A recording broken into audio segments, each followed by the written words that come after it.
Hello, everyone, and thank you for joining us today on Conscious Connections. I'm Veronica Torres, and I am thrilled to be joined today by Richard O. Shields. Now, Richard and I have known each other for, I don't know, 5, 6, 7 years, something like that. And we've had various online encounters, and this is the first time I get to interview him instead of the other way around. So I'm really excited about this opportunity. Welcome, Richard. Hey everybody, Veronica, thrilled to be here. Sorry that I don't have TV viewing, but I made a sudden move, and so I'm trying my field equipment, which is good that we have field equipment. Okay, hang on.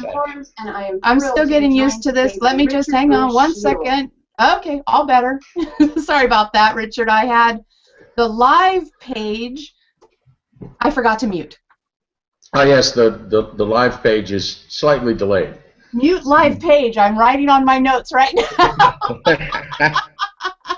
I always told people with the radio show when we had Skype time delays, I said, well, it's a time delay so we can bleep you, except we don't bleep anything, so it's all good. Yeah, I don't think we have to worry about bleeping, which is really great. You know, we can just express in our normal way of communicating, and that is always better. So, always best. Okay, now I get to ask Richard all sorts of questions so we can all get to know him very, very well. Now, you are the host, and have been for some time, of Everyday Connections, right? Right. My partner Niki and I have had that show, I guess, for 3.5 years now, and wow. We're actually sort of on hiatus at the moment. I have 2 episodes left of the radio show that were in the vault to sort of spread out across. I had several to spread out across this break because I knew it was coming. Carrie is one of them.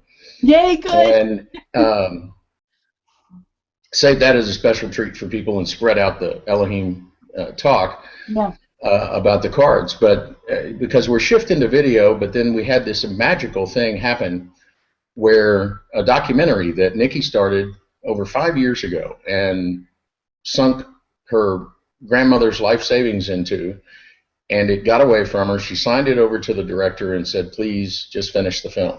And he kept it alive on life support for several years, and then he went and did a few more interviews, and he got some things happening, and then he said, and this surprised Niki, I don't know why, but he'd been following our work for those 3 years. Oh, and he wonderful. Said, you guys are the ones that are in the position, y'all are the ones that need to release this. And so it was like it went full circle. It came back, and Niki got to go back to Manila and talk to all the people again and get an update 5 years later. It's gonna be awesome.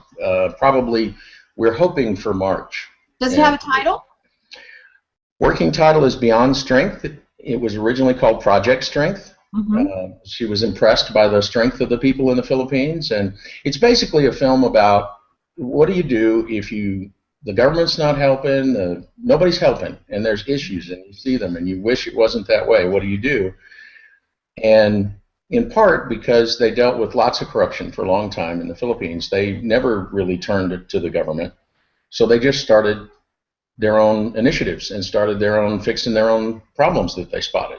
Wow. And now, 5 years later, she's been back, and these private individuals, some of which have now become organizations, actually have started working with the new government, and the new government is getting behind it, and they actually went to the Senate offices and filmed a senator and talked, which the first time that they were there talking to people, they were like, the government doesn't know you're here. The people they were talking to, they don't know you're here, right?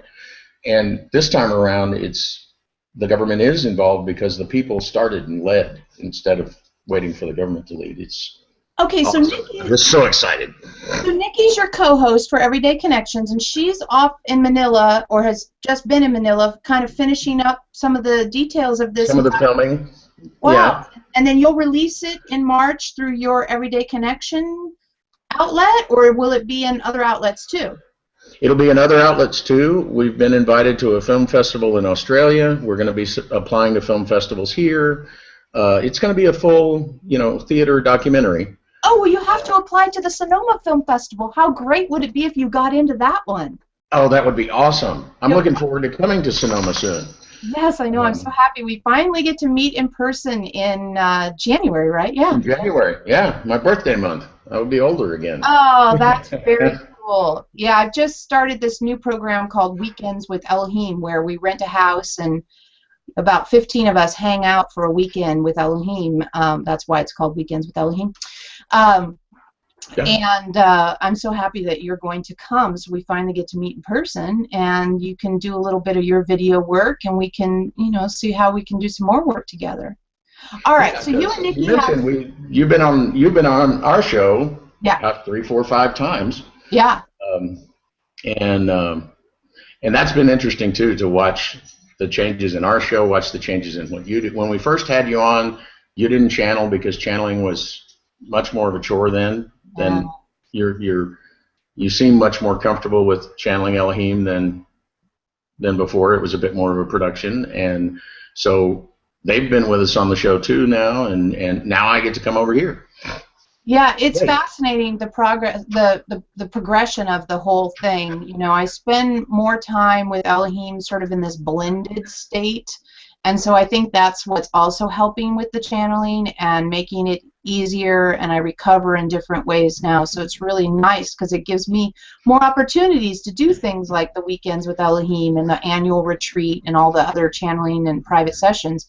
It gives me all these opportunities because it's not something that feels like I just ran a marathon every time I do it. So yeah, it's really cool. It's really cool.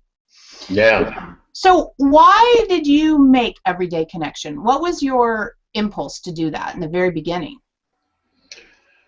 Well, I had been working with, goodness gracious, what's Nina's last name? In South Africa, a channel in South Africa, and we had this thought of having a show where people could talk to Tara on a weekly basis, and I came up with this title, Everyday Connection, and we were on the radio once, I think, and she said, all right, I don't want to do this, and I've gone through, and I know that you and Mary George are familiar with going through all the machinations to figure out how to get online and do something. I was like, I can't just. And so I asked Niki, I said, so I've got this thing and it's on the schedule. You want to come? And she's like, oh, I don't know.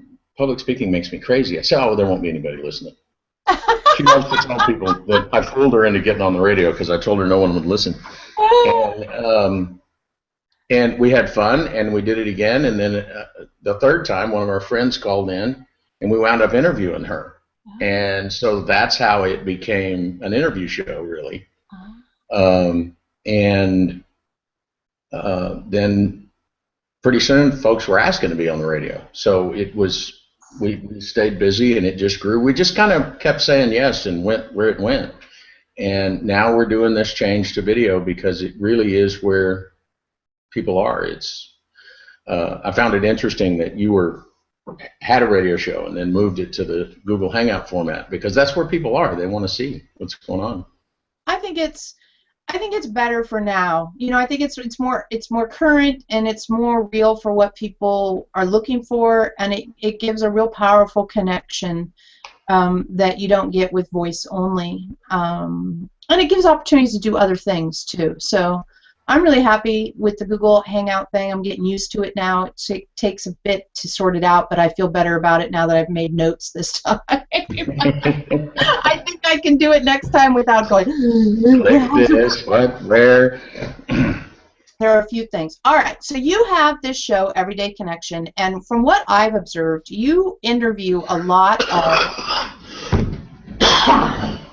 Don't want to lose him. You interview a lot of what we might call practitioners, teachers, musicians, artists of various nature that are out there doing things in the world. My work, I talk to individuals about their individual journey, their relationships, their jobs, their health, their happiness. And I thought what would be really interesting is for you and I to have a conversation about what your people and your community are talking about and what my people in my community are talking about, to kind of get a pulse on the state of spirituality as we're exiting 2014 and moving into 2015. And getting a sense of what people think is a big deal and what people feel is changing in their lives. Absolutely, because it has definitely evolved and changed over the years that we've been doing this, and as to what the focus is and the questions that people are asking.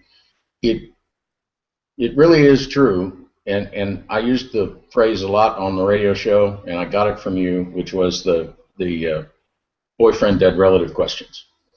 There was just a lot of that at the beginning, and I think in part that was the society expectation of someone who was a sensitive, a medium, or a channel was, you know, when will I meet my boyfriend? Will I get this job? Very important to the person, but in the big scheme of things, I suppose you could say, kind of mundane questions. Yeah. And it has definitely evolved into much deeper discussions. Some of the practitioners were trying to have deep discussions and people didn't want to, and now they do. It really seems to have changed, and it's a lot of focus now on, look, if you go through our material, we have given you 100 tools. If you just apply the tools, it'll work. And much like the focus once the cards came out with Eloheim of, look, we spent 12 years getting this together, really, and this is, and there's a magical amount of energetic information in those cards. I'm so glad. I mean, I feel it, and I'm so glad when I hear that other people are feeling it too. Richard's referring to the Create Your Reality deck that I published earlier this year, and I'll put information about that in the description of the video. Basically, it's all of Eloheim's teachings mushed into this little box. Easily portable. It's incredible. And you know what's amazing is when I read it, I go, whoa, like it blows my mind. And I was involved in the creation of it, but it blows my mind every time I look at any of it. Yeah, it's the real deal. And there's a lot of that. I think it's probably being requested by the people some, but a lot of different practitioners that are particularly channels that have presented tools and principles. There seems to be a real call for, could you, all right, you're saying we've given you all the tools over the past 8 years. I can't watch 8 years of your video. Yeah. Someplace where you distilled it down. So books are being written. Card set is such a great, I just love the way that y'all did that because it seems more accessible almost. Particularly, you know, wow, I'm in level 2. What do I do? I haven't been here in a long time, or whatever the case may be, as compared to a book. And where you end up with, you know, I can just see the progression with the cards. You know, the level 2 cards are just about to get worn out, and now the level 4 cards are getting lots of use. I love it. You grab somebody's deck and look at which cards are worn out, and you go, oh, you're making good progress, aren't you? That's awesome. Yeah, for us, and I shared with Richard earlier, and I should share with the audience as well. The way I go about running my life is I have Eloheim in the Council, which means I channel 7 different groups. So that's plenty. That's plenty of information. And I don't seek out a lot of other information. I don't listen to other channels. I don't read other channels' material. I don't do any of that stuff. I've even stopped going on my Facebook wall. So I don't know what the heck's going on outside of where I am. And that sometimes, you know, you might be able to make the argument for that's like irresponsible not to know what's going on. But I'm choosing the path of focusing on my internal clarity and emanating that to the world rather than trying to sort through the static and baggage of the planet at this time. I've just switched my focus, and I have to tell you, I'm happier than I've been in my entire life. So that's good. That's working well for me because I feel like the clearer I am and the more I emanate that clarity, that's my biggest gift I can give to the world anyway. And if I don't know about specific political issues that are going on, that's just not how I'm going to approach the world at this time. So I have a very clear picture on what's going on in my community. And my community, the picture is people saying, I'm not looking for you to give me an answer to a specific situation as much as I'm asking to learn how to handle situations of whatever nature come up in more conscious and more productive and more graceful and easeful ways. And I think that's what Elohim excels at, is not necessarily just answering the question you have today, but empowering you to handle whatever question comes up tomorrow, when you might not be at a meeting or in a private session or listening to a YouTube. And so that focus, I hear you saying, Richard, that you're seeing that with other people that you're connected to as well, where people are saying, okay, yeah, I got a problem right now, but that's not as important to me as skills, life skills for handling my entire life.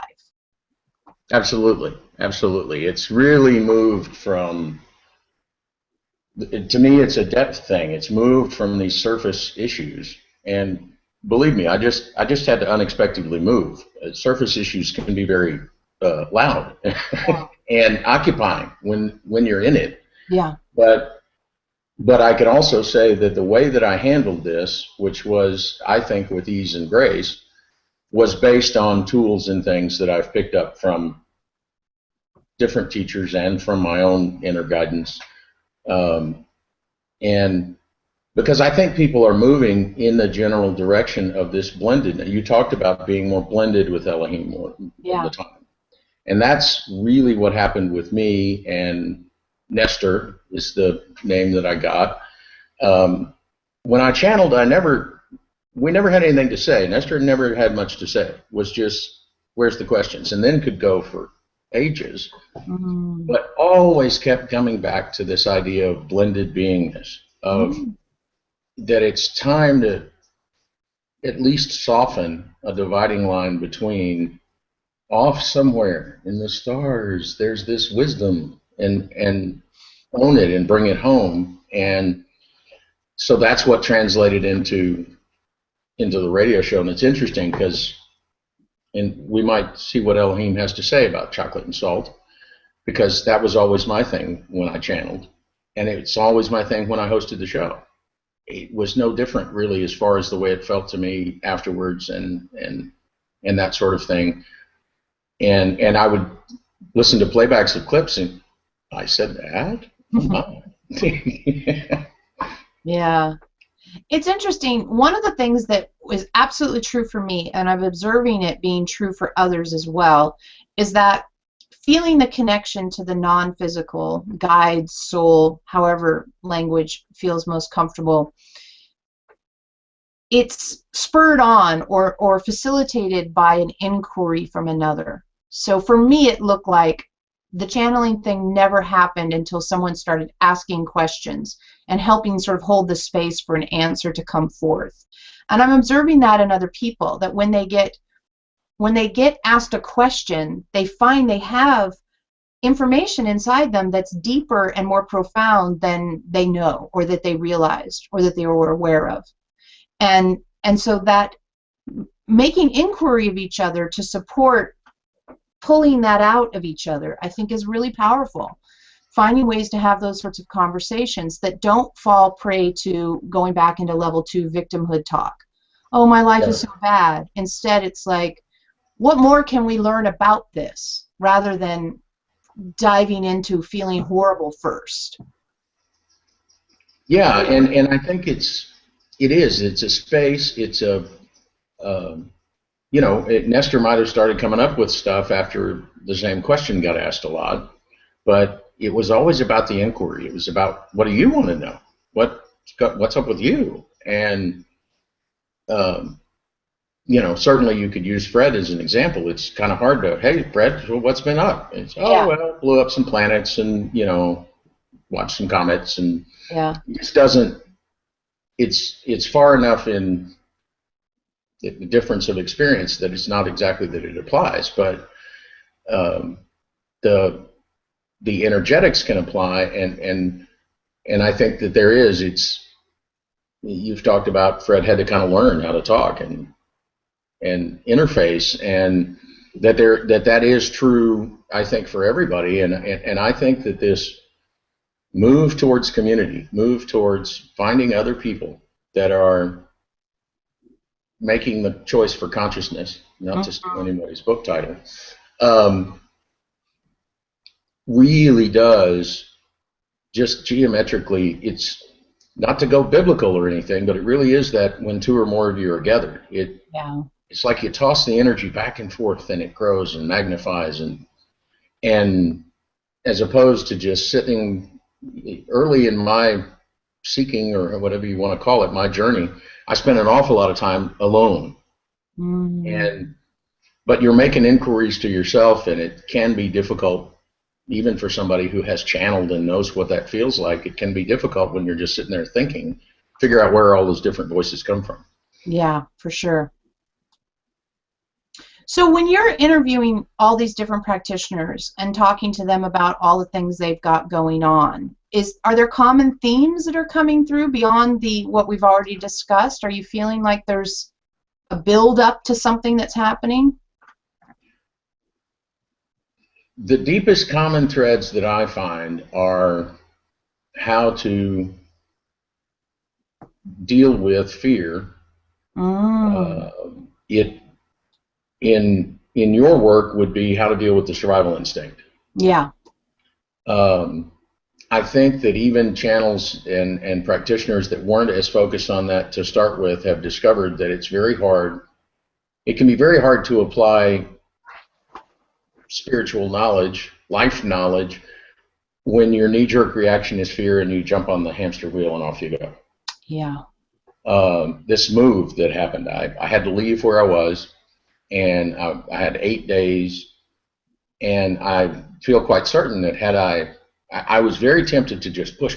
I gotta have an answer today. I was very tempted to do that, but I knew that just really wasn't going to accomplish anything. And at the 11th hour came this gorgeous place where I am now. Oh, congratulations. And had I forced something through, and I'm sure I probably could have, it wouldn't have been this. Yeah. And because everything else I looked at was smaller and didn't have view, and well, I had a good view of the neighbor's balcony or something like that. Lovely. That's our favorite view. No, yeah, that can be interesting. Who needs TV? And I think that there's been enough of that, either whether it's students or teachers that have handled major life upsets, I guess you would call it, yeah, with grace and ease, that people are no longer, am I going to get the job? They're like, how do I do that grace and ease thing? Yeah. I like the looks of that. What just happened to you would have. I was talking to a friend in Houston. The day I moved, I started at 4 a.m. and was done at 8 p.m. I mean, I literally started boxing stuff at 4 a.m. and by 8 p.m. was done. And yeah, I said, it's just me and the dog, so we don't have a whole lot of stuff. But still, from sofas to salt and pepper shakers, it all happened in that day. Wow. And we were chatting, and she said, you sound really great. And I said, are you kidding? I'm exhausted. And she said, no, I'd be losing my mind if I was you. You sound great. And that's been now 5 or 6 people have commented, what? You had a panic move? I didn't even notice. Yes. And that really gets the inquiry going on their part of like, that would have taken me months to recover from. How'd you do that? How'd you do that? How'd you do that? And so, well, there's these tools, and yeah. When we were making the deck that we talked about earlier, I think it's level 5. It could be level 6. I just can't recall exactly in this moment. And it says people will begin to ask you, how do you do what you're doing? It just you become interesting to people because you're not freaking out. You become interesting to people because you're graceful under situations they clearly know they would stress in. And also because your life just sort of starts getting better in general, even without a crisis having to happen. People are like, wait, they want to come closer to you, trying to understand how things are changing for you and how maybe it can change for them. Then you tell them you have to choose your reaction to your experiences 100% of the time and see if they can, Sometimes the first time they ask, they want a magic wand. Totally. And, because when you tell them that you choose and choose again, and I was tempted to, and they're like, oh, that sounds like work. But it is. I find now I can look back and say that it's much easier than spending hours, days, weeks at a time on some treadmill, going absolutely nowhere but wearing yourself out. As I used to get things going, and it would just be a year ago, I would have lost my mind over this sudden move. I would have been freaking out. Yeah. And it just, even if this opportunity had passed by, I would have, oh, it's too late in the game. I've already got an application. I'm just waiting for approval. I can't start all over. You gotta. Instead of, well, sure, let's go look. You know, and really that was kind of where I was I had done everything I could about the other application and things. They had a couple issues. They wanted explanations. I explained. We did all of that. And so every time I accomplished each of those things, I was able to sit with, I've taken all the action that I can reasonably take. And as soon as something else pops up, I'll deal with that. But right now, there's nothing to deal with, so I'm just going to check my Facebook or fill my mind with other things rather than habitually repeat fear-based thoughts that have no relevance to this moment. Exactly. And I mean, it's an amazing thing. This is level 6, right? It's level 6 when you have that thing of like, I've done all I can do on this, and any repetitive thoughts or rehashing or re-going over it is just trying to find something familiar to think about rather than allow myself to expand into contemplating the uncertainty of this beautiful moment. And that right there, that difference that you're just describing is so alive right now in quite a few people that I've talked to recently. So alive, like, wait a minute, what am I supposed to do in this moment when I don't have anything I'm supposed to be thinking about or worried about or frustrated about or traumatized by or remembering? It's like, yeah, what do you do? Have you looked outside recently? Like, just look at the sky, look at a tree. You know, you're finally, really, utterly free. That's what freedom is freedom not to have your mental bandwidth occupied by habitual suffering and replaying things that it doesn't change to replay. Like you said, you could sit there and go, oh, the application. What good does that do other than raise your blood pressure? It's done. Yeah. Until something else changes, nothing needs to be done by me. Imagine that. And that comfort in that uncertainty of, I've taken the actions I can take, and let's see what happens with that. What's going to come next? Mm-hmm. As opposed to desperately almost seeking inside your brain for what is going to happen next, which I was never that good of a prognosticator. I always came up with lots of scenarios, but they weren't real. Yeah. And it's also, I see now in friends and in my past behavior that's what the television was, my medication for that. It was the only way I could make it stop, was to make my brain do what was over on the TV or in a book. But usually the television, because it's loud and moves and bright and shiny and got it. Something to fill that space to make the hamster wheel stop. But all it did was put the hamster wheel in the background. As soon as you turn the TV off, again on the wheel. And I think that, you know, we talked about fear and survival instinct. I think that spot of, well, I've done what I can do for the moment, so what now? Mm-hmm. That what now? That is sort of the new spot. And I know Eloheim talks about that's like make a short factual statement and say period out loud, because then that gap that you've made. Wayne Dyer talks about get in the gap. Mm-hmm. He actually has a tape where he has some mantra he's saying, but then he starts stopping after each word. Mm. He said, I want you to feel into what is in between them. And different wording, but to me the same thing. It's what's in this spot if you didn't fill it with something. Yeah. It's not an empty void. It's their stuff.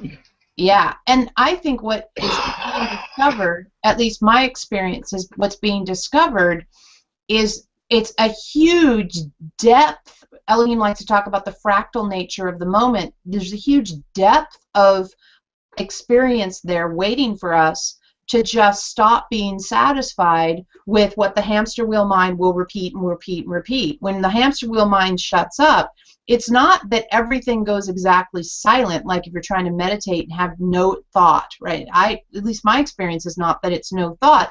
It's that all of a sudden I recognize there's profound depth and opportunity for new insights about the very thing I'm currently doing.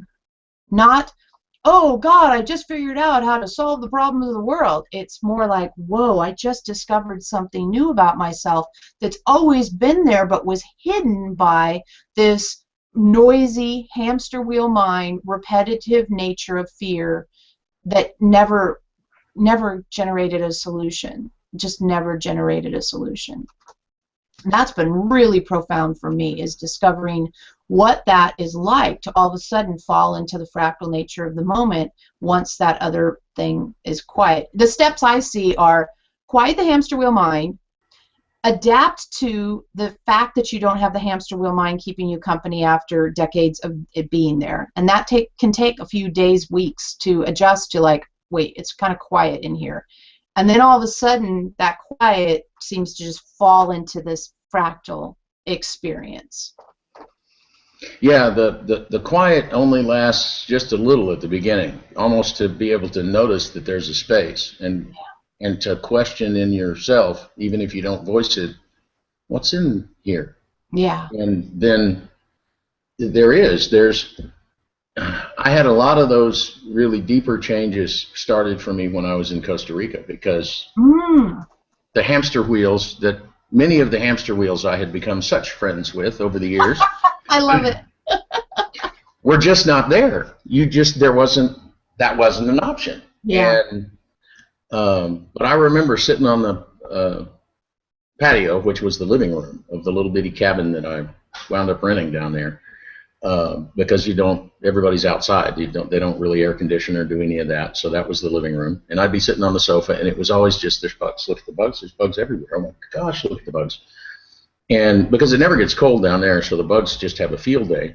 And that, when I finally settled down about that, yes, occasionally a grasshopper's going to land on your shirt, and it's okay, they're just grasshoppers. They're 6 inches long in Costa Rica, but they're just grasshoppers. And you get used to the fact that none of them are coming to get you. I actually there were moths that would come. There were 2 ceiling fans on the patio, and there were moths, and they would come, and you know how moths are drawn to light. There's a light in the center of that fan up there. Well, they would fly like they were going to get to the light, and the breeze from the fan would push them down. And so then they'd kind of fly around for a second, and then they'd fly in there again and get pushed down. And pretty soon they started playing with it. And they'd get in the middle and fly up to the light, and then they'd ride the current down, and they were playing with the air currents of the ceiling fan. They don't know what a ceiling fan was, but they were having a ball with it, And that, to me, is the sort of thing. I was fascinated. I laughed. It was a tremendous experience, and it's the sort of thing that you can find in that fractal moment when you're not busy with all that other stuff. Indeed. And at first I was kind of ran around the patio with a fly swatter thing, and or a newspaper or whatever's handy. Sometimes a 2x4 for some of the bugs down there, and until it turned into this calm, open space where, and I swear I think a side effect that bugs didn't bother me as much as far as like trying to land on me and weirdness, but it may just have been my perception. I don't know. But my perception definitely shifted into that, and that's always been my personal example of the fractal nature of the moment, that there's always more going on here. Absolutely. And because frankly, I think, I can look in my memories. The moths were fiddling around near the fans the whole time. I just didn't know what they were doing. And they were just there to bother me, apparently, or whatever the hamsters were. They're going to attack me. Those bugs. They're and, And my friends from before can tell you that that was my best karate teacher, was when a bug would come at me, Ah! and it turned into this thing. And that to me is, and not that when you get into the fractal nature of the moment, the life-changing thing you're going to discover is that moths like to play in ceiling fans. But that example of, look at this. This was, it really was, it was almost like Eloheim looking at mountains or something when I first really sort of clued in on it. I was just watching, and I was laughing and talking to the moth. The moth didn't know what I was doing, I'm sure. But really, you think you can, wow, look at that. You did it. And it's kind of a silly example for people, but it really is. I think it's an awesome example. I think it's exactly right. I think it describes precisely what's going on, because you could have been sitting on that couch thinking about money, thinking about the past, thinking about all the things that people tend to hamster wheel mind about, and you were able to say, those things are not what's alive in this moment for me. What's alive in this moment for me right now is this interaction with the animal kingdom and the air currents and whatever else, right? And there just was joy and experience. It was just a joyful experience that had always been occupied before with worry and anxiety and repetitive, familiar suffering. Frankly. And a lot of people come around and they want superhero powers, in quotes, right? They want instantaneous manifestation, teleportation, telekinesis. They want to talk to the angels or God or their soul or whatever they want to do. They want out of the limitations that they perceive of the 3D world.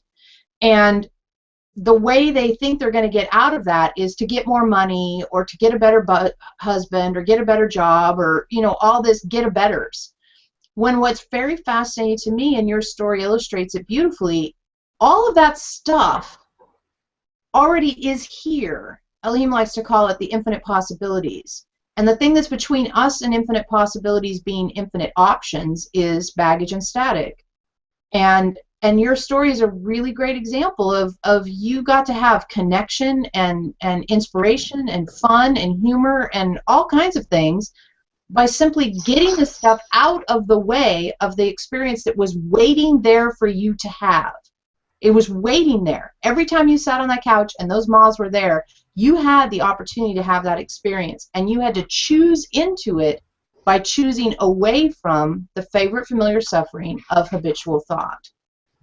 And so I think that's a great example of how these experiences, these opportunities are waiting there for us if we get out of our own way for them. And, Eloheim spent 12 years explaining how to get out of our own way. But that summarizes it.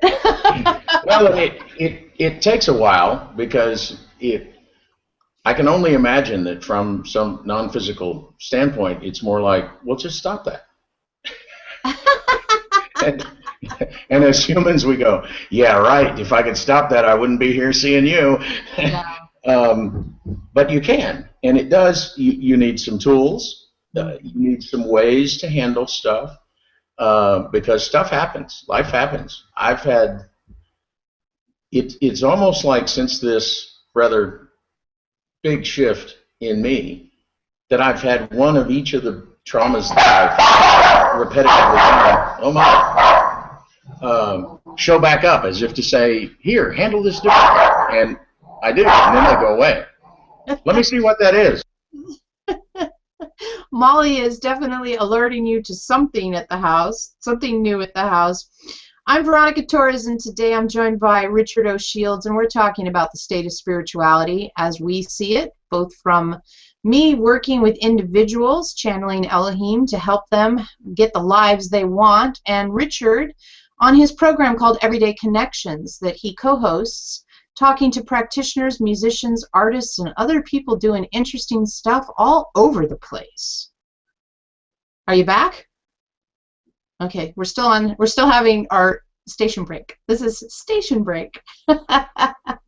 So glad you could join us today. It's really fun to do these Google Hangouts. We're doing them every first Wednesday of the month. Next first Wednesday of the month is December 3rd, and I'll be joined by Renee Dewar, who is an astrologer. And apparently there's some big doings in the astrology world in December. So she's going to tell us all about that. And then once she's told us all about that, or before or after, I'm not sure which, I'm going to ask all these questions I got stored up inside of me about astrology. Because astrology for me, sometimes it's like, whoa, and sometimes it's, huh?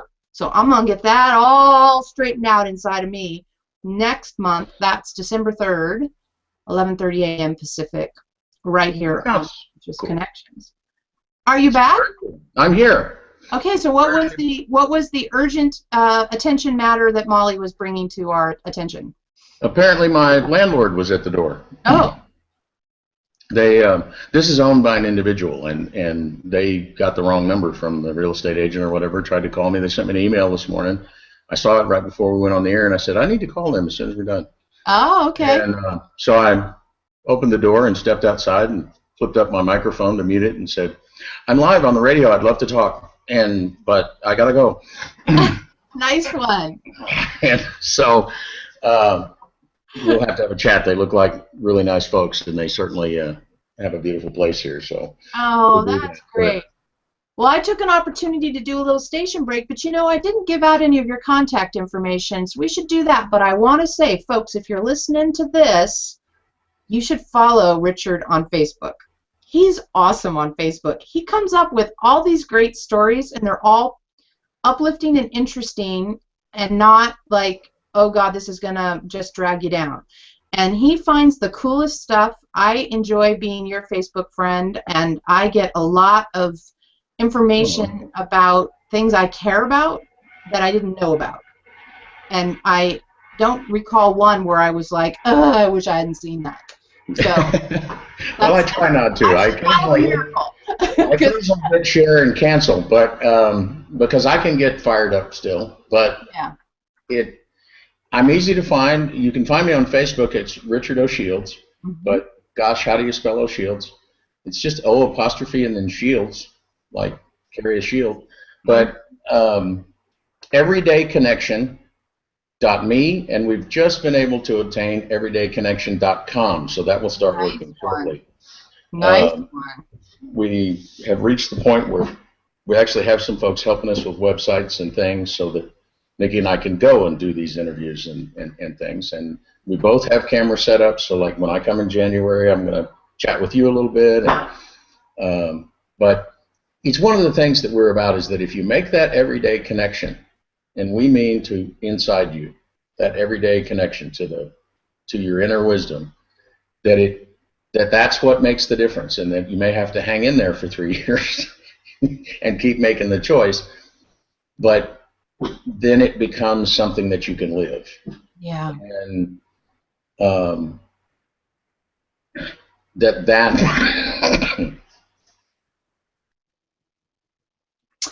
yeah, that's what makes the difference, and we're hopeful with the video that we'll not only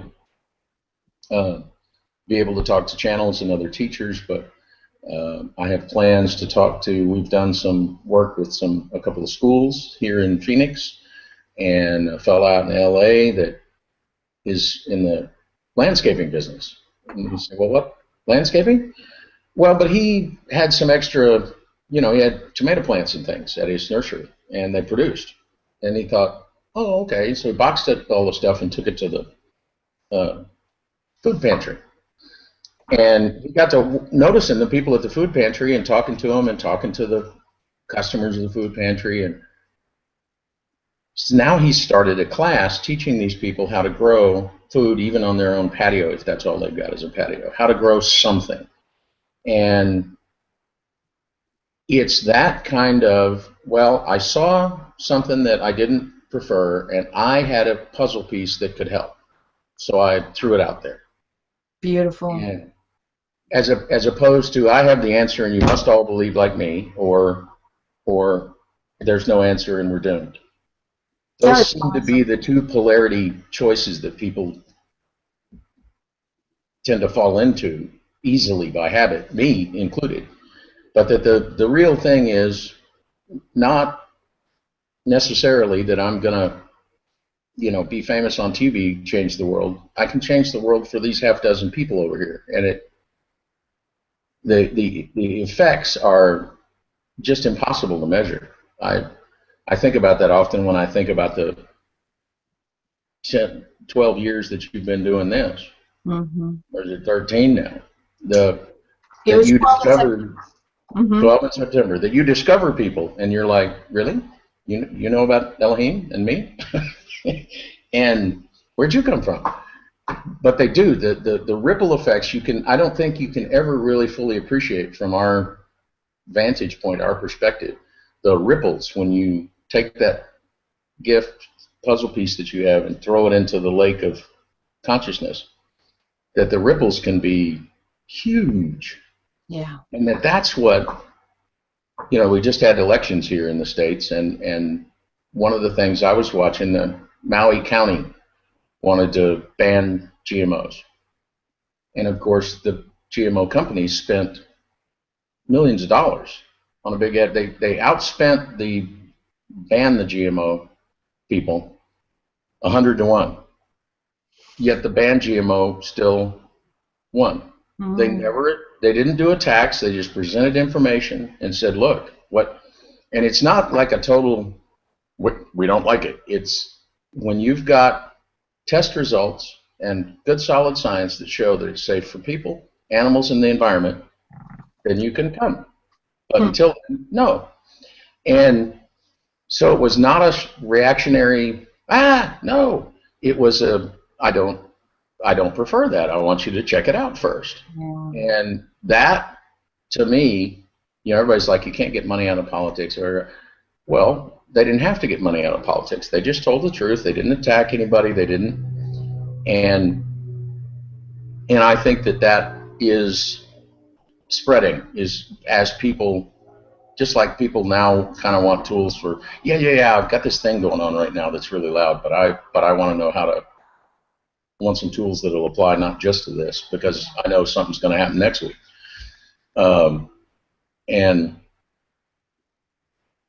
It's just like driving somewhere in the car that you've been 100 times. There could be road construction, and now you got to go a new road. But how do you handle that? Well, you look on your GPS, or you follow the detour signs. There's ways. There's tools.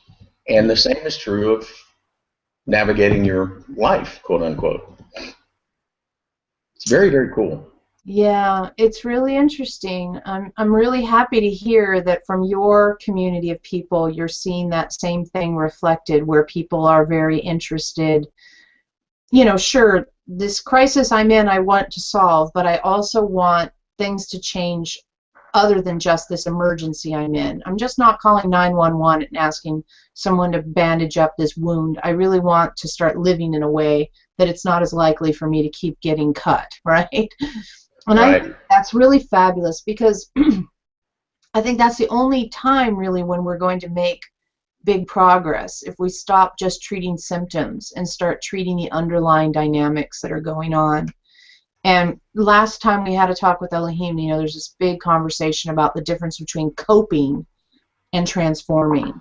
And I think that's a really, really vibrant idea to say, it's like two different branches of the tree. You're either coping and just hoping to make it through about this one thing, or you're transforming your life and your relationships to the things that are going on that come up every day or every week or every month.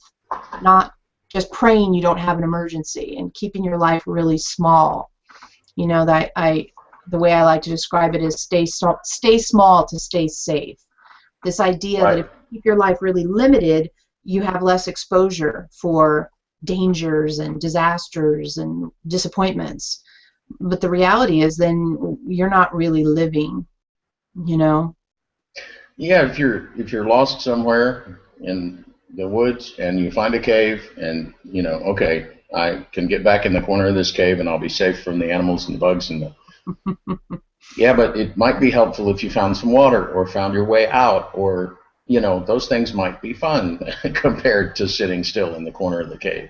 And come on, people, there's moths playing in ceiling fans out there.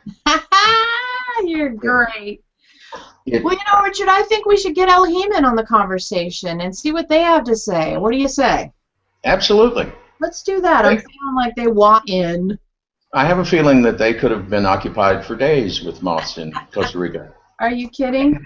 I've gotten better about bugs. I can make them go out of the house. I have a cup and a stiff piece of thin paper that I keep specially in a cupboard just for getting bugs.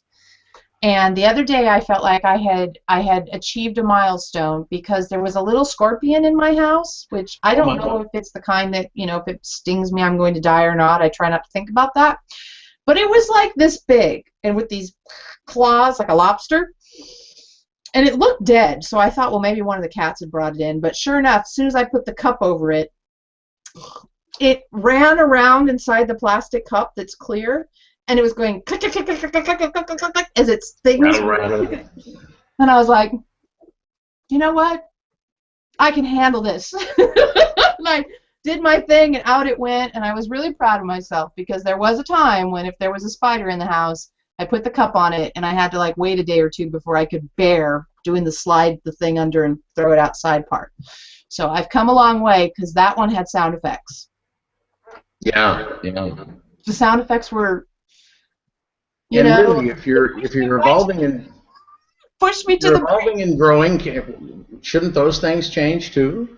And it doesn't mean that you invite the scorpions to hang out with you. You can still put them outside, but yes, it didn't trigger my survival instinct. It didn't make me think I was going to die. I mean, it's completely unreasonable when a spider's in the house to think you're going to die unless it's some poisonous spider, right? But I used to see a spider and think I was going to die and react as if I was going to die. Oh, me too. And now I see a spider and I think, man, I really wish the cats would take care of that, but I suppose since they're not going to, I best. And I get up and I deal with it. And it doesn't make me think I'm going to die, and it doesn't make me sweaty, and it doesn't make my mouth go dry, which it used to. But what I did to fix that was I would put the cup over it, and then I would I have a fireplace, so the wood tends to bring animals with it when I bring the wood in. So the living room is ripe for spider infestation opportunities. So I would just sit on the couch and I would stare at the cup, and I would feel the feelings in my body, and I would tell myself, okay, which of these feelings is actually a authentic reaction to the danger level that's present, and which of them are just bugs are creepy, and which of them are habit. And so now I've got it down to the point where bugs are still creepy to me, but they don't represent, like Eloheim likes to say, a knife at the neck. They're not killing me. They're just giving me the willies a little. I had mine by shock therapy in Costa Rica. Yeah, I mean, I was thinking about that whole bug thing you were talking about, and I just am not really that interested in learning about 6-inch bugs. I mean, I lived in Mexico for a while, and I remember there was a moth that was this big, and my cat caught it and proceeded to eat the entire thing. And it was crackling and noisy and crunchy and loud, and I was just, yeah.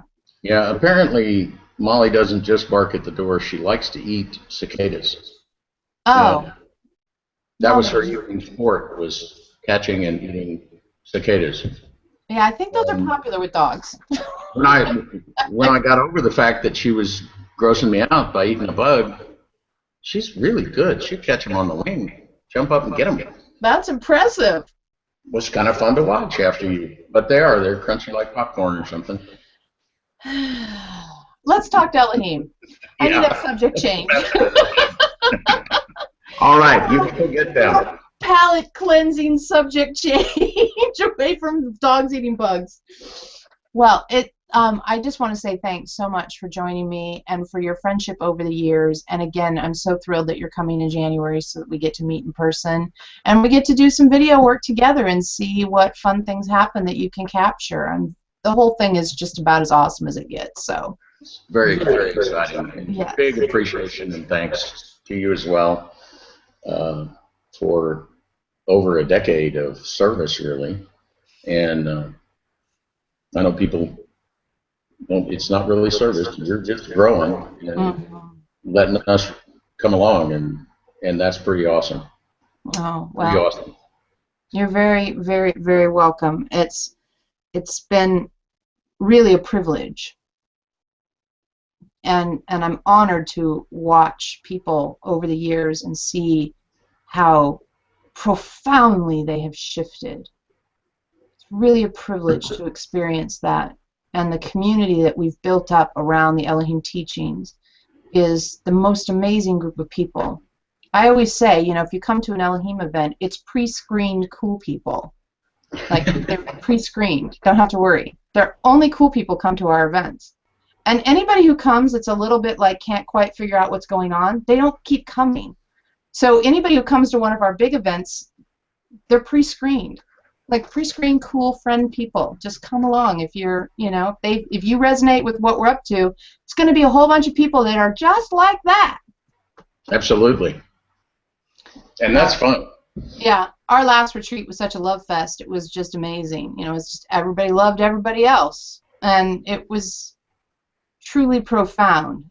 I think it would have been worth the price of admission to watch Elohim walk to the bathroom and play in the water. Yeah, the walking to the bathroom and playing in the water routine, for those people who don't know what we're talking about, during our channelings, because they went almost 3 hours, which I used to only be able to channel for less than an hour and a half, and I channeled 3 hours for 2 days in a row. That was kind of amazing. And in the middle, everybody needed a little break to move their bodies and go to the bathroom, and Mary George, who's the technical advisor / everything else that happens to make sure we can have channeling, told Elohim, go to the bathroom. And Elohim was like, oh, do we need to go to the bathroom? And Mary's like, go to the bathroom. So up we went, and I decided just to let Elohim do it, just take care of all of it. I didn't come forward in the body to manage it. I just thought, well, let's see what happens. It'll be fun. So it was the first time Elohim ever had to walk on stairs, to which each step was an absolute ecstatic experience. Every step, there were like 6 down and 6 up. Each one, they were just completely enthralled with the idea.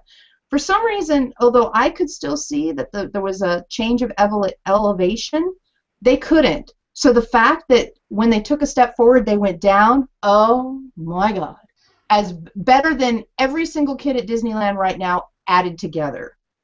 So fortunately, on the way down, we had such a good time. John, who was helping me, realized that this was a video moment. And so he got out his cell phone, and the way up was videoed.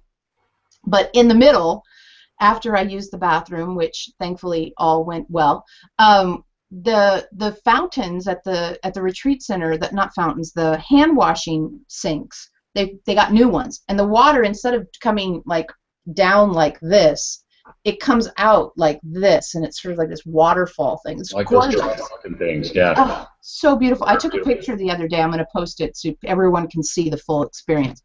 So Elohim just decided that the water needed to be free or wanted to fly or something. So they just, instead of washing my hands, they just threw water. It's an outdoor hand washing station. This isn't inside. They just threw water everywhere, laughing maniacally the whole time, and it was quite something to behold. And there is video of that. So that's what Richard's referring to. I do love Elohim's innocence of a child moments, maybe. Yeah. People talk about that. You know, you should be more childlike. They don't mean childish. They mean more like that. Yeah, yeah, because they're deeply profound while being childlike, and so that's a combination you don't see in humans very often, because it's either immature, childish, or it's sort of serious adult. There's not a place where people can be super profound and also super giggly. And I think that's the balance that Elohim and I are striking in my daily life now. So it's quite an adventure, and I'm really liking it a lot. So yes. Well, I'm glad you like that. And again, thanks to John and Suzanne, who tag teamed that whole thing and got it on video, because boy, you should have seen on the way down though. Boy, that was man. One reason you don't let Elohim walk around real often without help.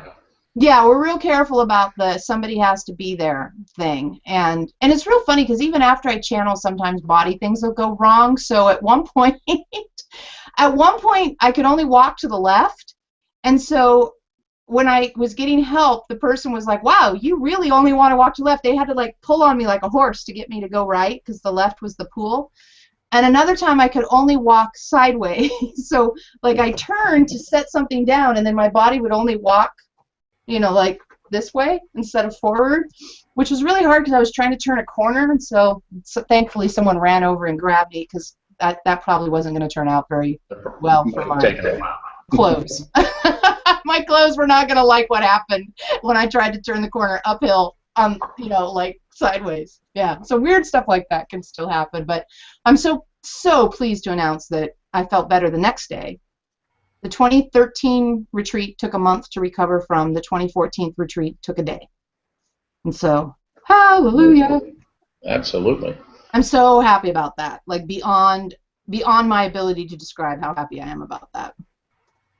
All right, let's talk to Elohim. So let's go get them. You know, you're going to ask questions or something, or they might just take over and talk. Who knows what's going to happen because it's Elohim, right? They just do their thing. I'm going to say hello and see what happens. And at the end, depending on how wacky I feel, I may just turn off the broadcast, or I may be able to come back as Veronica and talk for a couple minutes too. Okie doke. All right. We'll handle it. Let me get them. Hang on. They're not far.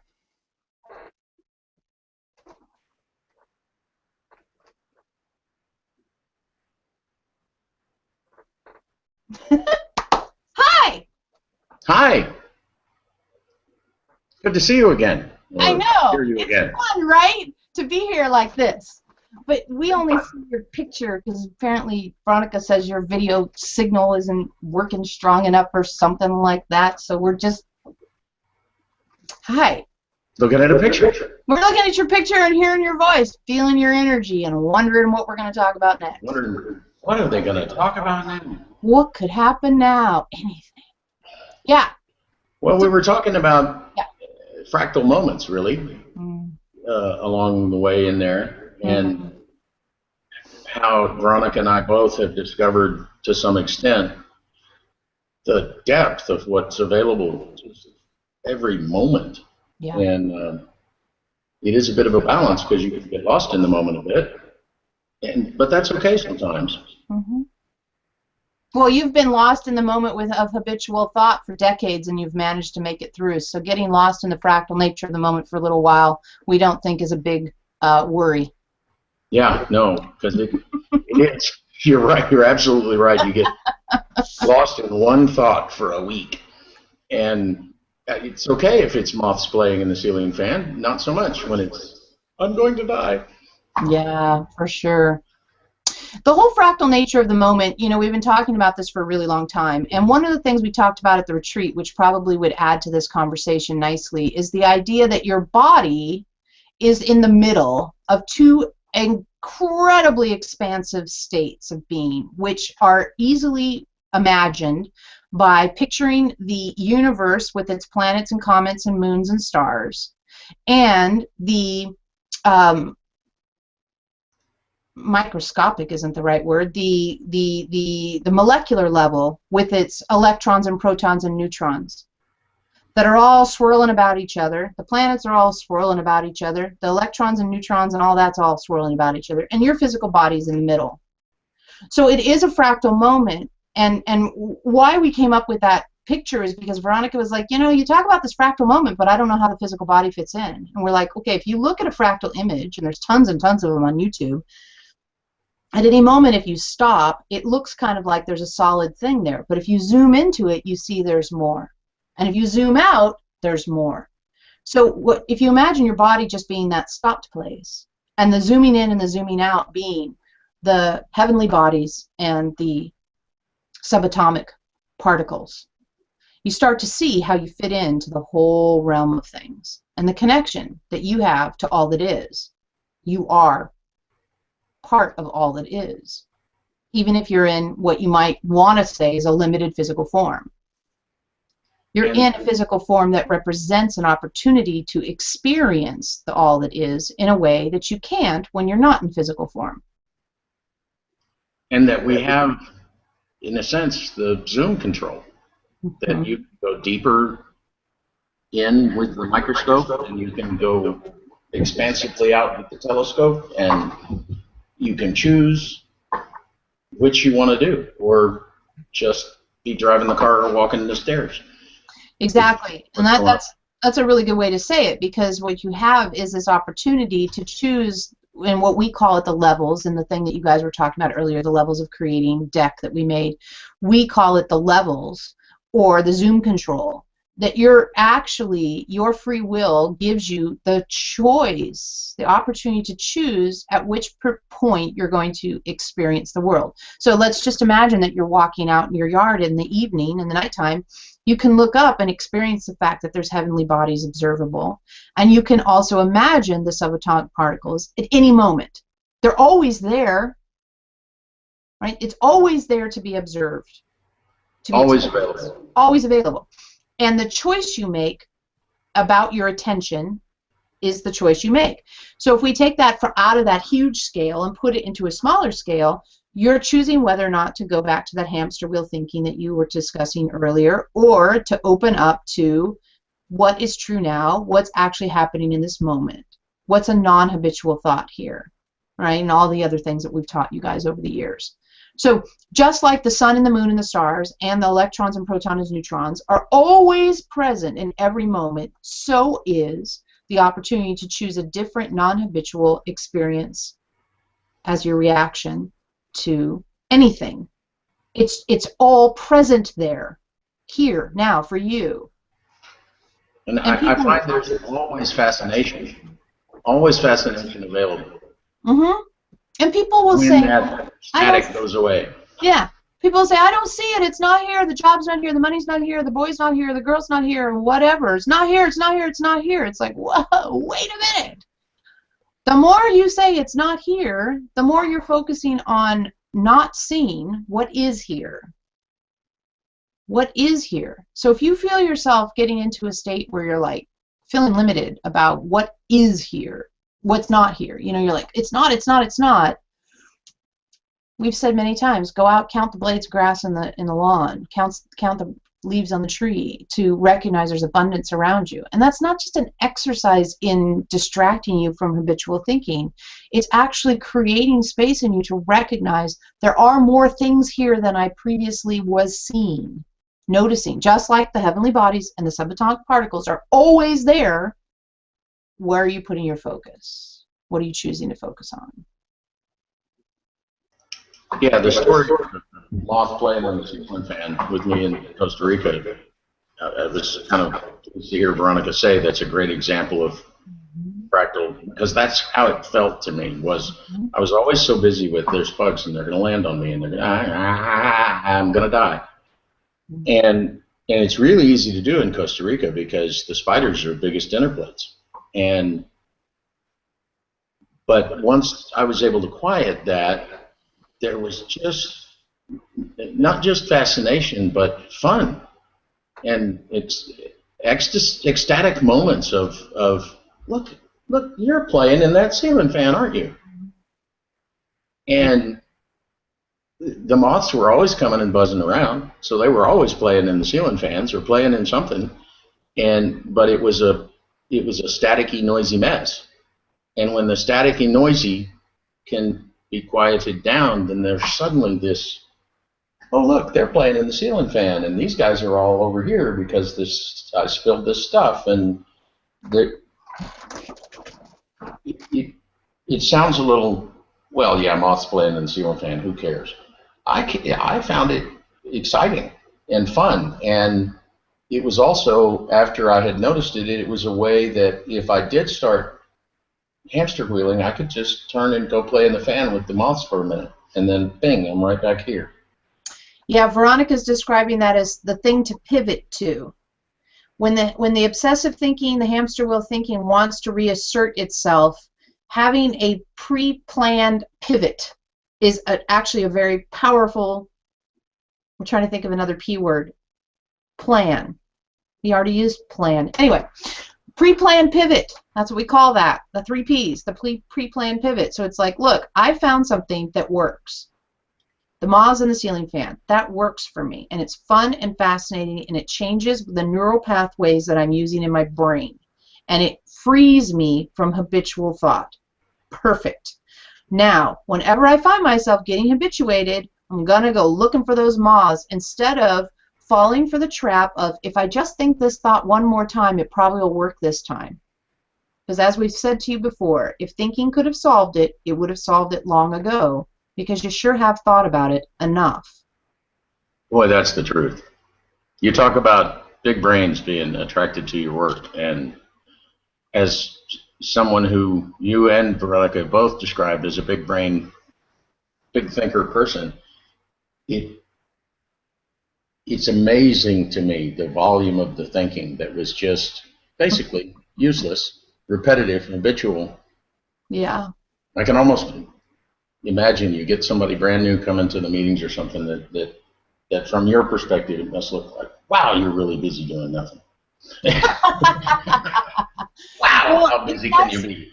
It does sometimes feel like when people come that are new, if they're coming from their big brain perspective. We haven't had as many of these lately, but in 3-4 years ago, everybody that came with, you know, this is an exaggeration, but not a big one. Their PhD in one hand, and their I know the answers, but they don't work in the other, right? And they show up, and it's sort of like, I have credentials as someone who's looked and looked and looked. So you better have something good for me because I've already gone to all these other places. And for us, we just go, yeah, okay, but that didn't work. So it doesn't do anything, and you need to set it down for a minute. And of course, that puts people in a very vulnerable position. I have to set down all this that I've worked so hard to obtain and to grow and to gather and to know. Yes, because it's not getting you where you want to go. At some point, you surrender reliance on that in order to develop a new skill set. And most of the people that continue to come into our work are people who are willing to say, okay, that didn't work, instead of saying, but that's who I am. Absolutely. That's a big request to make of. We don't make that request of someone. What we say is, if that resonates with you, we're here. It's the lighthouse effect, right? We're not the shaking. We don't grab people and shake their shoulders. We just put out the lighthouse and says, we're over here. And people come and they say, I've tried everything and everything hasn't worked. And we say, can you set down that path and pick up a new one? And that took some time for me. It really did. Mm-hmm. I don't know, it's like learning a new sport, or it's just a new skill set that I think as humans we habituate very easily. Which is probably good. We breathe, there's habit is not the enemy, but it's just, where is your habit? Because habits can be useful for a lot of things, but particularly when it's a problem or a challenge, perhaps better than problem, habit is not helpful then, because habit is the problem. Habit offers the opportunity not to have to relearn every day. You don't have to wake up every day and relearn how to brush your teeth, relearn how to walk, relearn how to talk. So habit is helpful in that it keeps you from having to relearn. But at some point, if you try to apply a habit to a new situation and your old habits are not sufficient to the cause, then it becomes a little ridiculous to keep using the same habit on something that it's having no effect on. But we see that all the time. People want to throw their habits at something that they're having no effect on, and because they're afraid to be in uncertainty, they keep doing that even when it doesn't work. And they get more and more frustrated, more and more discouraged, and more, I hate this place, I want off the planet, please stop it. Like, stop, I want off. I'm off at the next stop. When the truth is facing the reality of uncertainty without interpreting that as danger. The world is uncertain. How many hairs are on your head right now? You don't even know. So if you don't even know how many hairs are on the head that you walk around with every single day, how much do you really know? A very, very, very, very small amount. So relying on the idea that I know everything, I have certainty, I'm safe, is crap. So how about instead we just say the truth of the matter is this is an uncertain place. Uncertainty is the place where creativity is possible. Yay, because you want new. So creativity is possible in uncertainty. You get new from creativity. You got to make peace with uncertainty at some point. You may as well start today. And in order to do that, the number one thing is to stop seeing uncertainty as equating to danger.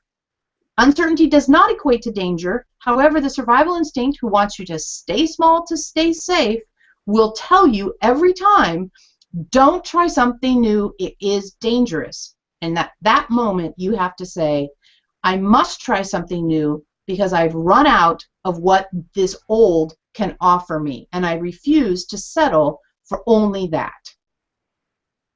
Because it really is, in many situations, it's like you tried something when you were 3 and it worked. Yeah. And so you filed that in. Every time this happens for the rest of creation, I'm going to respond this way. And I mean, it brings together the who's answering the door tool, the what's true now, you got to do something about these pictures that you've like stored. This is what a relationship looks like, and this is what that. And when we don't have that much information, like you said, you don't even know about your body, and you've had it with you your whole life. And here's a good example of that. That's a good point, and here's a good example of it. So you hear these stories about people who live to be 100, right?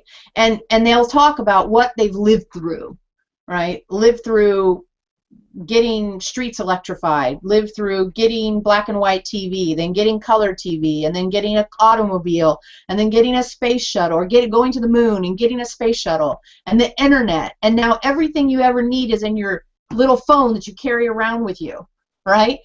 And if you imagine that they were still using the same skill set to navigate the world that they had back when there were no electric lights, now when it's cell phone time, you can see how ridiculous that would be. So that's like an illustration of what you are bringing up, of this idea that your skill set needs to evolve with the changing times. Absolutely. And that I found really one of the key moments for me in that was frankly when the warrior was discussing going after the dragon. Like, we could sit here and wonder, is it a dragon, is it not a dragon? It's probably not a dragon, it's probably one of these things. Or we can just know we have our sharp pointy things, we're skilled at using them, we will deal with whatever it is when we get there. And that's such a, when that sunk in on me, that was just such a relief. It was like, oh, okay, what am I going to do about next week? Well, I don't know. When we get to next week, when we get to where the dragon is, we'll figure that out. Exactly. We'll get there, and it probably won't be one, but maybe it is, and then we'll deal with that.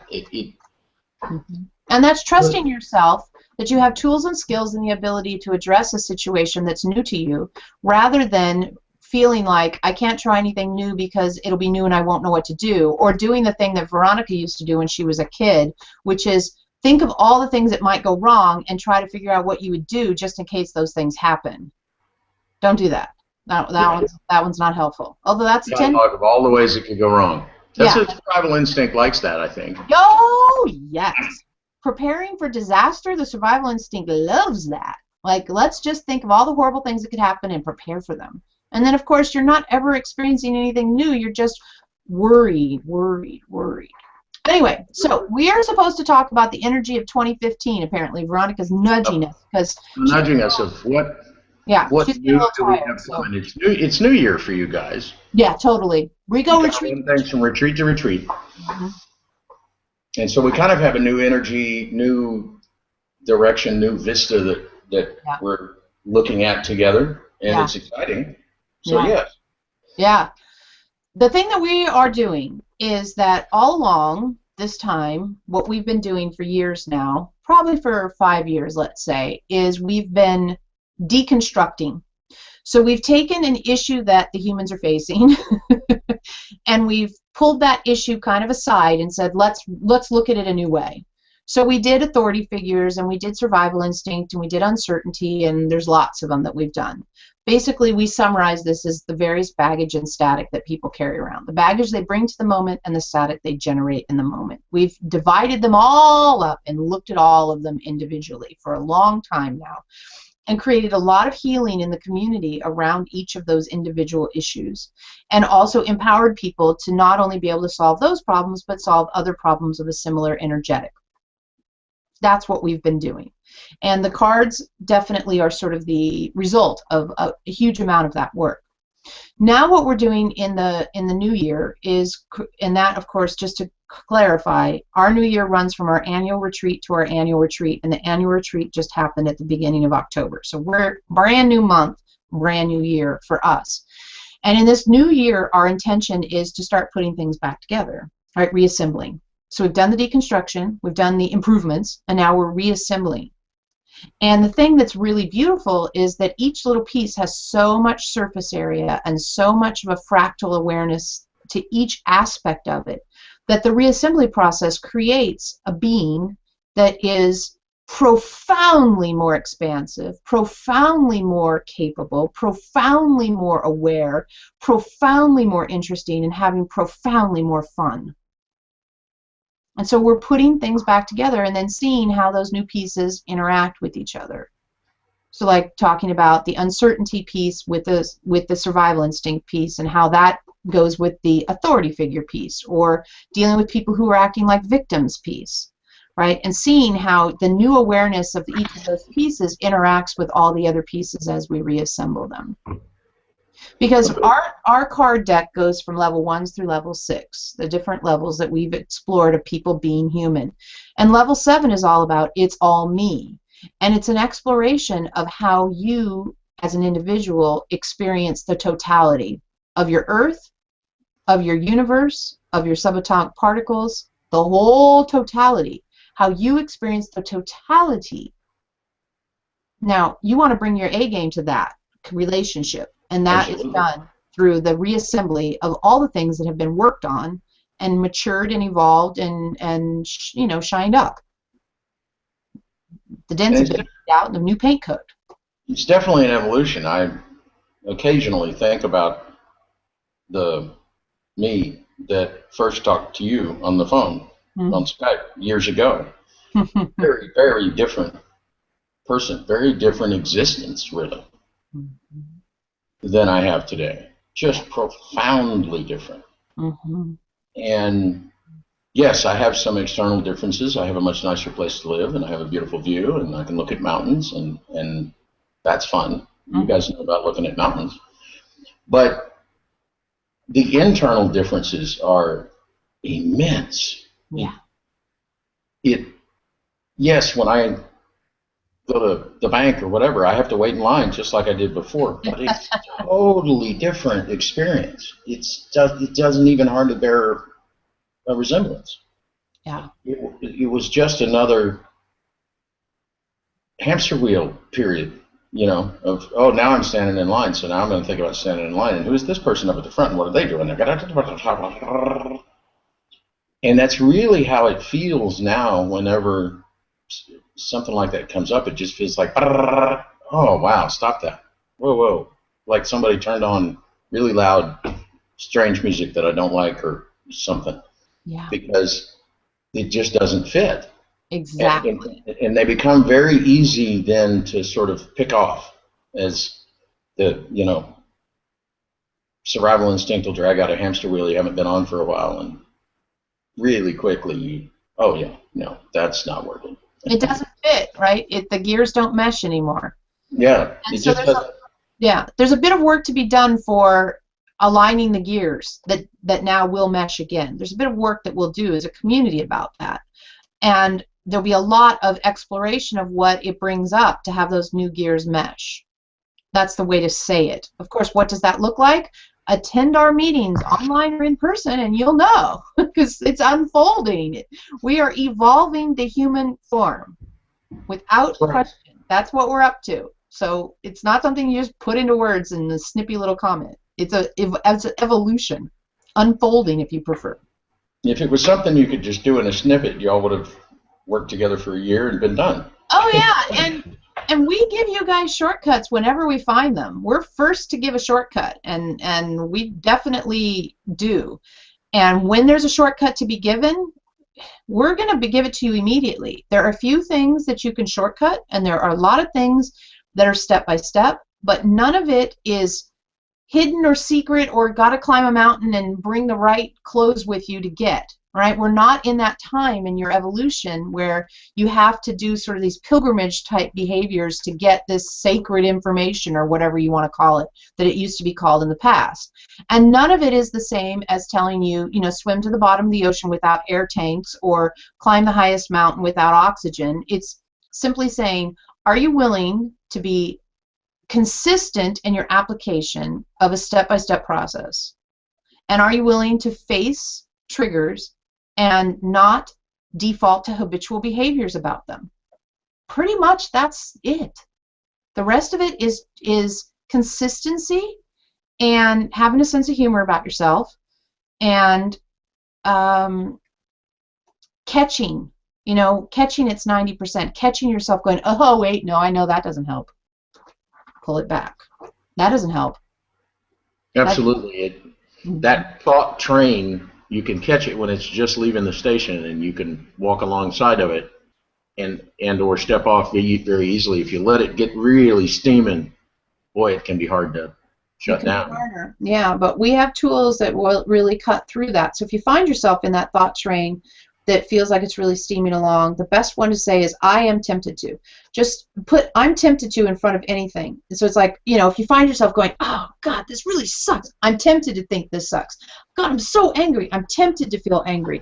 Oh, man, I just am a jerk. I'm tempted to feel like a jerk.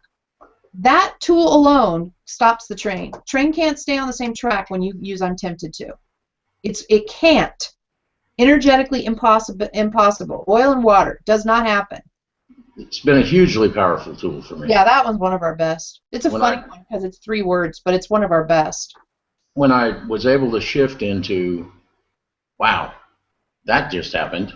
Because things happen. Yeah. And, wow, that just happened, and I'm really tempted to go crawl under the covers and hide for 3 days. Mm-hmm. But that's probably not going to help. Mm-hmm. I'm being evicted. I can't live here anymore. Okay, well, it's probably better if I go find a new place to live than sit in the corner and freak out. Mm-hmm. But I did that for 4 decades of my life, 4.5 decades of my life. 45 years I just was spinning. And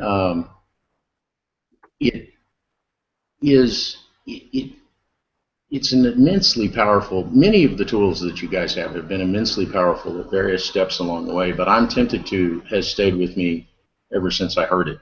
Yeah. Because it just really, it does. You're right, and of course that's why you said it, that it does. You can't stay on the train if you can get into I'm tempted to. Yeah, it absolutely cuts through it. It absolutely cuts right through it. And so, you can always fall back on that one. And a lot of our tools are you can always fall back on the tools. Short factual statements is another one of our favorites. So you've got a lot of thoughts in your mind. Veronica calls it the pile of cooked spaghetti. When you look in the colander after you cook the spaghetti and there's just noodles everywhere, she imagines that short factual statements are like taking each noodle out and laying it flat, and making a row of them and organizing it and saying, what can I say in no more than 7 to 10 words that ends with a period about this? And if you throw an I'm tempted to in there too, you're going to really enjoy it. Yeah. Yeah, I was telling Veronica before, it seems like I've had a number of opportunities to exercise that now that I've gotten better at it. Yeah. But it's not like life is checking to see did I learn my lesson. It's just those things are there. They've always been there. The things that happened in my life were always those moments when I could have, well, I'm tempted to do this, but I've done that 5,000 times. Wonder, and that moment of wonder, that stop for a minute thing, really is, you've always said, almost as long as I've been following you guys, that's opens the door for enlightenment. That opens the door for inspiration. That opens the door for new. It really does, and it's always there. Well, let's look at it this way. You can say, you can have a habitual thought, or you can say, which is fake certainty, right? Because all it is a habitual thought. It doesn't actually make you safer. It doesn't actually make you certain. But you have this thing where it's like, well, I've thought it before, so it must be safer and more certain than anything else. Ugh, by the way. So if then you go to the I'm tempted to think this thought while I'm in line with the bank. And if I stop myself, then what am I going to think? What comes next? That puts you into uncertainty. And that's why you have to have a healed relationship to uncertainty in order to see what else is there other than the fake certainty icky of the other option. You see what we're saying? Absolutely. Yeah, and that's right there in a nutshell. If anybody listening just does that, your life will change for the better. You know, some of your relationships might alter because some people can't handle leaving victimhood and habitual thought behind. But if you're ready to leave victimhood and habitual thought behind, what we just described, we'll do it if you're consistent. Just that. Just that. It really will. That's all you got to do. But if you want to do more, we got lots more where that came from. And I always tell friends, and I don't have clients, but I have clients, sort of, that, well, just think about all the work that you had to do to shift out of that. And then you just get around somebody that's still right there in the middle of the hamster wheels and hasn't really known anything else. It's shocking and weird.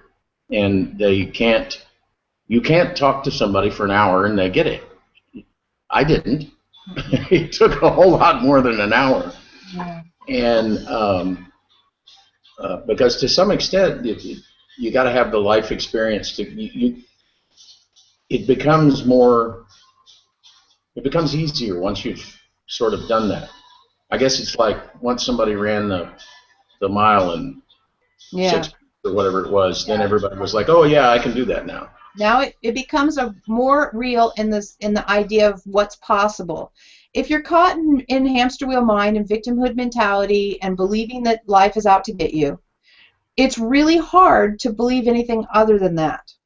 So when someone comes along emanating a different option that you've never considered before, like I had never considered that I don't have to have obsessive thoughts in my mind 24/7, and I met someone who doesn't. Now I have an expanded idea of what it means to be human, and because of that, I can either choose to learn more about that or go back to my old pattern, but at least I've been exposed to something new. And that's why, we get on people about service mentality, and we say it's not your job to fix and heal the world. It is your job to emanate an option, and those people who are interested in your emanation will be magnetized to you, and they will ask you questions which you then have the choice to answer. And they really do. People that I know and have known since before we started working together and I started in earnest on my journey are like, they phone me up or email me and how I got this thing, and because they can see somehow that I've handled things differently and it's worked out well, and they want to know how to do that. And I find that the information always, in general, comes, even if it's just, okay, well, Eloheim said this, or Wayne Dyer said this, or because it is sort of, for me anyway, in the position that I'm in, talking to so many different people, it's very much a soup of, well, this piece over here fits really nicely with that. And exactly. I think probably state of spirituality, the most amazing thing to me is the convergence of seemingly different beginnings into sort of all being in that same space of, okay, habitual thought shut down, now what? All right, we have a good way of explaining that we haven't shared in a while, and we should probably share it because it apparently is a really good one, Veronica said. So let's imagine that everybody who's listening to us right now is going to meet at the Eiffel Tower, famous landmark. Some of you are going to have to fly in a plane, and some of you can ride a train, and some of you might be able to take a boat part of the way, and most of you eventually will be on, you know, some kind of a public transport or taxi, and then at some point maybe a bicycle's involved, and then at some point you're all walking on the sidewalk and you approach the Eiffel Tower and you're standing next to the Eiffel Tower. So when you started your journey, everybody was in a different spot, and everybody was doing something different to head toward Paris. But as you got closer and closer to the goal, the mode of transportation got more and more similar until you were standing on the exact same spot. And this is the same with spiritual teachings. They're all pointed at the same place, and they look different when you're far apart. But once you start to get down to it, truth is truth. And it starts to look really similar because it's all going the same place, just getting you there from different starting points. Absolutely. That's an excellent example. We like that example. And whatever resonates with you. If you just absolutely can't stand to fly, take a boat. You got it. Exactly. That's exactly. One of the things that was fun to me about the radio show was that some of them didn't even resonate with me, but then there'd be a dozen comments from somebody that had heard it that was like, "Oh, this is it. This is," and so that was why I was so passionate for so long about sharing everybody's method, because somebody somewhere is resonating with that and thinking, and because it is a bit like a puzzle, lots of pieces to put together, because like you said, we've got 7 billion different points of view down here. and growing at all times. Yeah, so how would anybody expect that we would all do the same thing? And that's an excellent example. And that works. So I think folks that want to get off the boat and get on the express flight, that they should all phone you up. Oh, well, we have a lot to offer. We have more to offer than we've offered already. Always more. There's more to offer than we've offered already, and we enjoy so much the opportunity to offer it. We have a great time, and we are exploring some very profound transformations in the people that have been hanging out with us for a while and the people who are brand new, both. So you don't have to have been around for a while to get the benefit of what we got going on.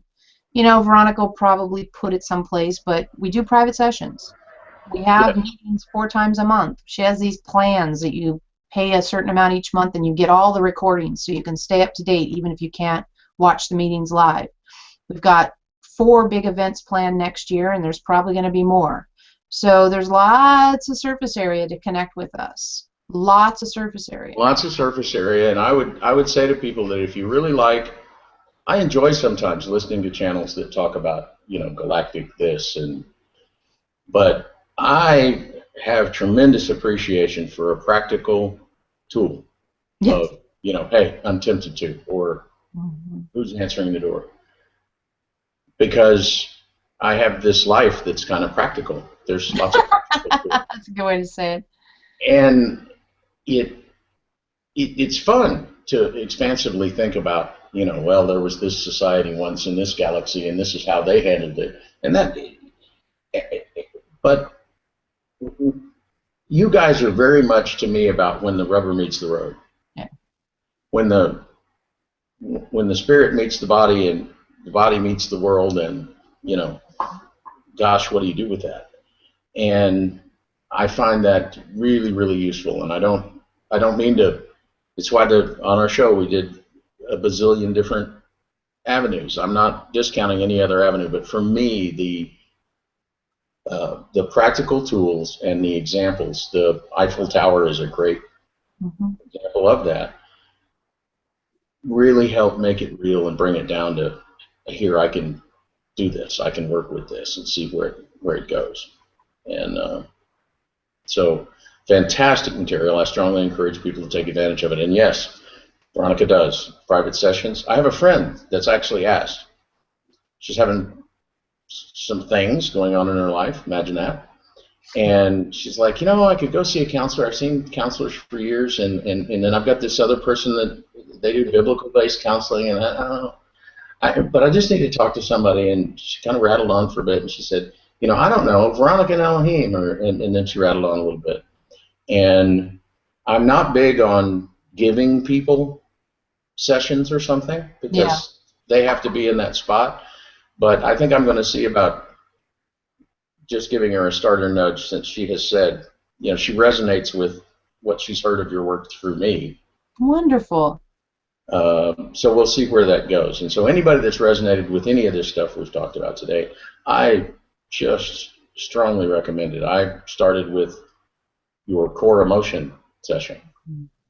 And it's odd because I haven't, like every situation in my life, stopped and thought, okay, core emotion is. But it really helped sort of jumpstart the process of, oh yeah, that's been going on since I was, oh wow, and was able to avoid the temptation of kicking myself over the fact of how long I'd been doing that, because it was just such a revelation. But that and community, there just is something. Here you go. What's y'all's viewpoint, and then we'll see how we're doing for time. Okay. When people that are making the choice for consciousness. It's not a choice you make and it's done. No, it's a choose and choose again. But people that are doing that, when they come together in community and talk and share, and it seems to me like there is a synergistic energy to that, a geometric progression that it really helps it move more so than sitting in the corner thinking about it. Well, there's a matching energy thing, right? And lots of times when people are out in the world, they're matching energy with the news, they're matching energy with the people who are grumpy because the light's red, they're matching energy with the people who don't have enough money or don't have this or don't have that. It's very easy, and this is a real thing, because if you go into a room where everyone's laughing, you tend to kind of laugh. This is why they have laugh tracks on movies and TV shows or whatever, because you're like, oh, everyone else is laughing, and you tend to laugh. It's that thing that humans have, and it comes from your tribal whatever. We don't have to get into that. So when you're in a community of people who are all making the choice for consciousness, and who are all saying I'm tempted to, and all asking what is true now, and all focused on what is in their lap, the tendency to match energy, which is a natural outgrowth of being human, look who you're matching energy with. You're matching energy with people who are uplifting your own process. Just by being there. Just by showing up. Just by showing up. Because if you've got 5 people and 4 of them are saying, I'm tempted to in that moment, and one person saying, God, this sucks.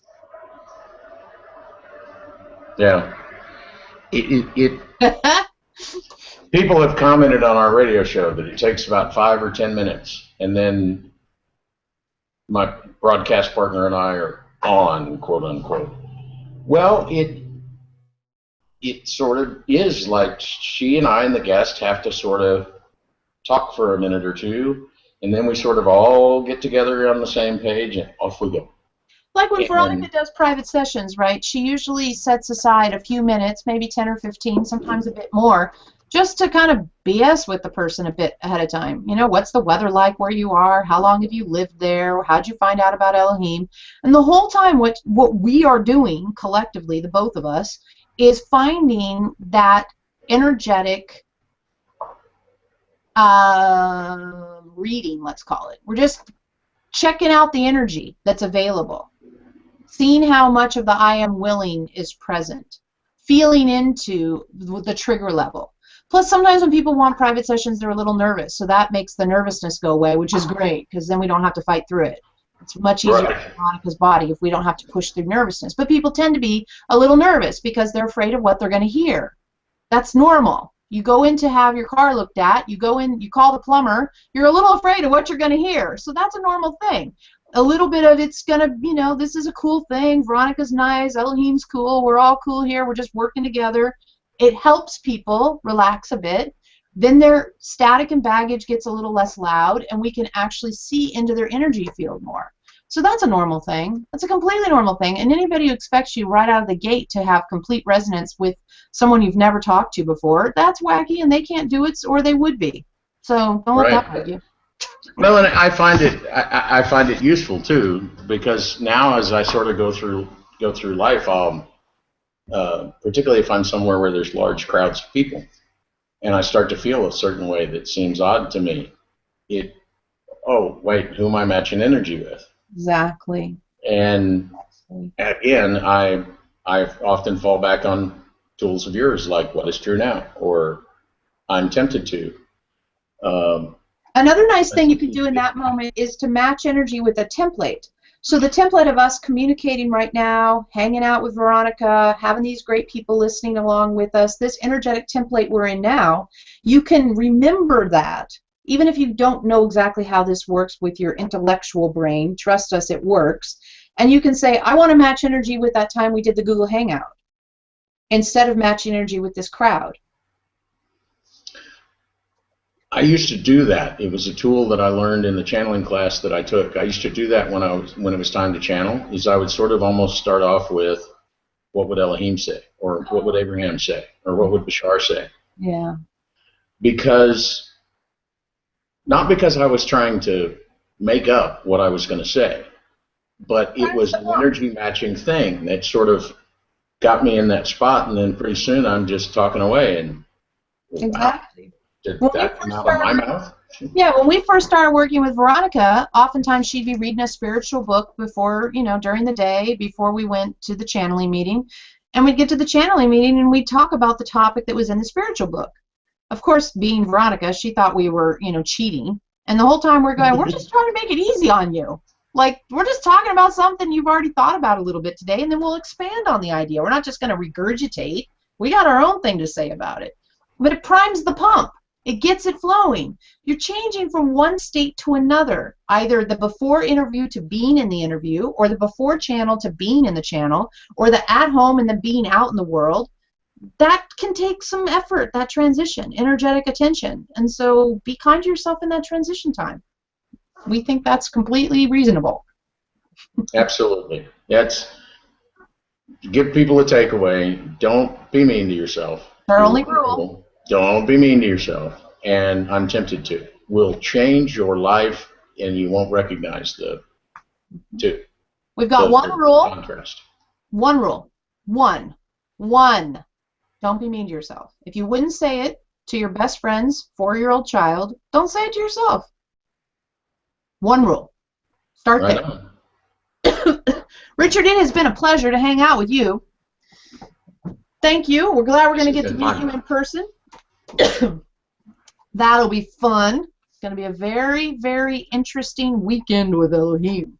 Yes, I'm looking forward to it. It's going to be cool. Very cool. We're very happy Veronica felt she was ready to expand into that kind of an offering, because we're ready. And now she's ready. And when we're both ready, off we go. Off we go. All right, we're going to let her come back just for a minute to say goodbye to everyone. It's been a pleasure. Anybody listening, if you want to get more in touch with us, you go to Eloheim.com, Eloheim. Or, since this is going to be on YouTube, watch one of the 500 YouTube videos. 500 YouTube videos. 500. There's 500. Several to choose from. Yeah, you can probably spend a little while doing that. Some really good stuff there, too. Veronica's done a great job putting stuff on YouTube throughout the years of all the meetings that we've had. And the full meetings are available as well, so there's lots of ways to be in touch. Anyway, enough of that. Okay, let's get Elohim, we were going to say. How fun. Let's get Veronica. We don't normally say that. She's close somewhere, I bet. All right, hang on. Thank you. You're welcome. That was fun.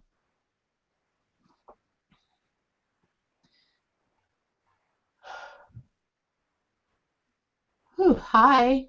Hi. Okay, so this has been great, and I am pooped because I woke up at 6 o'clock this morning for some unknown time change reason, and I think it's time for me to say goodbye to everyone and have some lunch. It's been so cool hanging out with you, Richard. Yay! Tremendous fun. Thanks so much for inviting me. I'm glad it all worked, too. Yes. I'm so happy. Figured out which buttons to push. It's always a thrill. And Elohim did the how to get in touch with us thing. Do you want to say how to get in touch with you again? stop by and check out our website at everydayconnection.me, because it's all about me, no matter which me is reading that. Look us up on Facebook, Everyday Connection, Eloheim channel. We're easy to find. Yeah, it's not a hard look. We're all over the place, both of us. Facebook. I'm on Twitter, but I don't use it much. I use Facebook and my website and YouTube. Those are my main places. So if you want to be in connection, those are the good places to get in connection. That's the spot. All right. Bye-bye. Thank you. Thanks, everybody.